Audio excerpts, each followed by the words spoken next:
মাছে কি পেটে ফেলে ইঞ্জেকশন কিছু পানি ভরেছেন নাকি?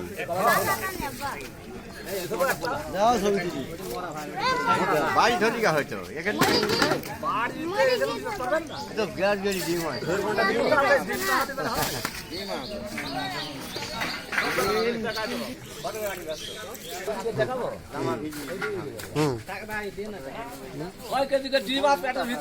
এক মাসের ভিতর 6 কেজি ডিম। এক মাসের ভিতর 6 কেজি ডিম।